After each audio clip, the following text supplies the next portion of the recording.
Be genuinely honest for a second. You probably don't even want success. You just want to escape feeling so drained. Think about it. The endless podcasts, the obsessive routines, the late night overanalyzing. What if that is not you trying to improve yourself? What if it is just a defensive mechanism? It is shocking when you realize it. We are so fearful of silence. If you stopped hustling for like 5 seconds, you would have to actually just sit with your own thoughts. That is secretly terrifying. So we use acting productive as a drug, just anesthesia to block out the emptiness. But you can change this. Stick around because I will show you how to finally drop the mask and find real, lasting inner peace. Look around right now. Or honestly, just look at your screen time. You're probably listening to this with a tab open, maybe a game running, trying to aggressively optimize your life.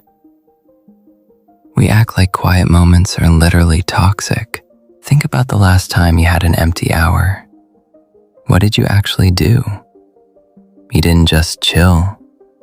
Your thumb went straight to the infinite scroll.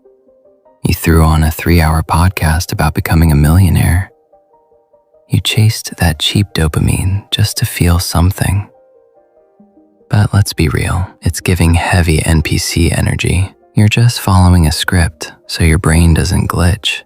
The whole grind set you've built your personality around, it isn't a flex. It's a trauma response wearing streetwear. Think about the exact last time you felt physically and mentally cooked. Like soul-crushing exhaustion. You didn't actually rest, did you? You just swapped out productive tasks for passive ones.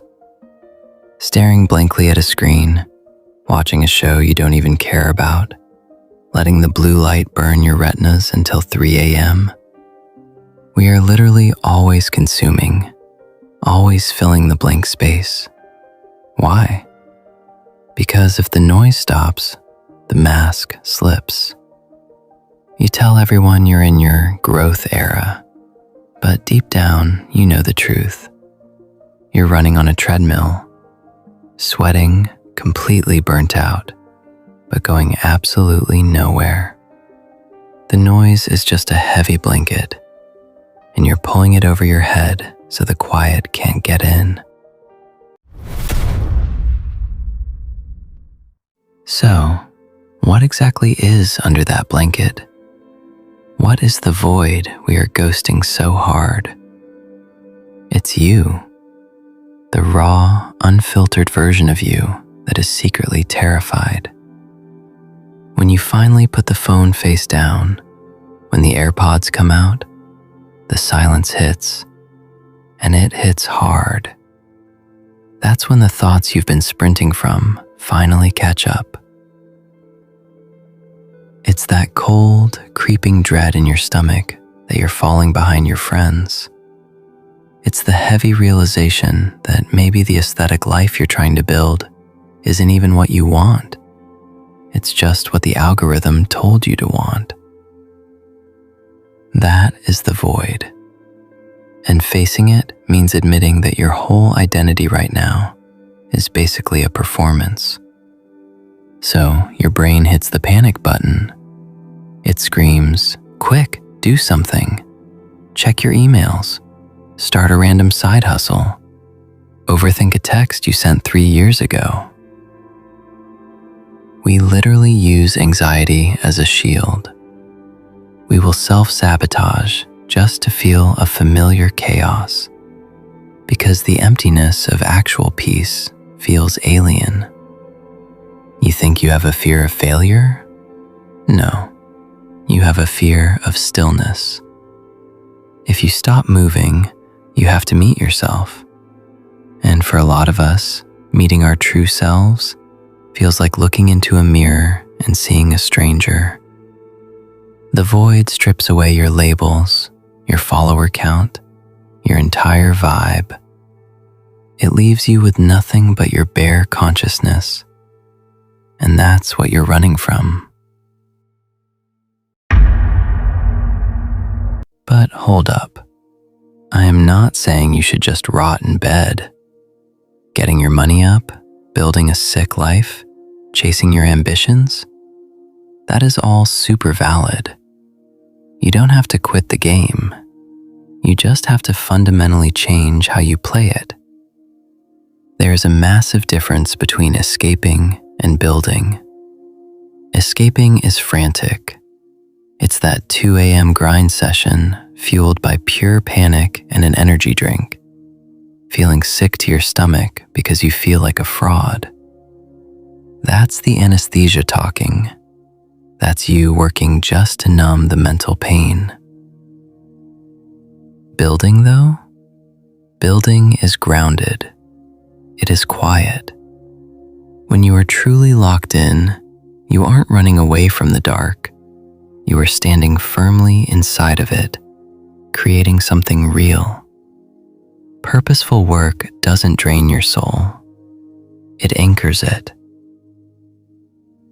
You have to pause and ask yourself, are you hustling because you genuinely love the destination, or because you are terrified of what's chasing you?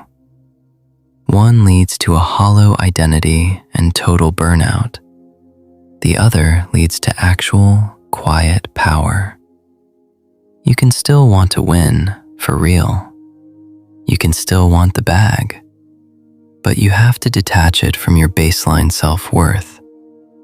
Stop using your goals as a desperate escape room. Start treating them like a blank canvas.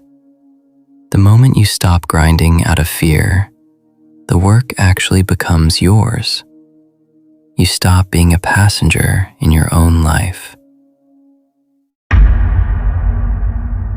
So, how do we fix this glitch? You start by leaning into the friction. Tomorrow morning, when you wake up, don't immediately grab your phone. Don't throw on a playlist to drown out the silence. Just sit there on the edge of your bed. For 5 minutes, just exist. Let the dread wash over you. Let the anxiety spike.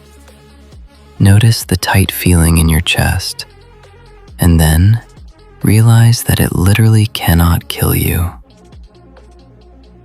When you stop treating your own mind like an active threat, the need to constantly sedate yourself evaporates.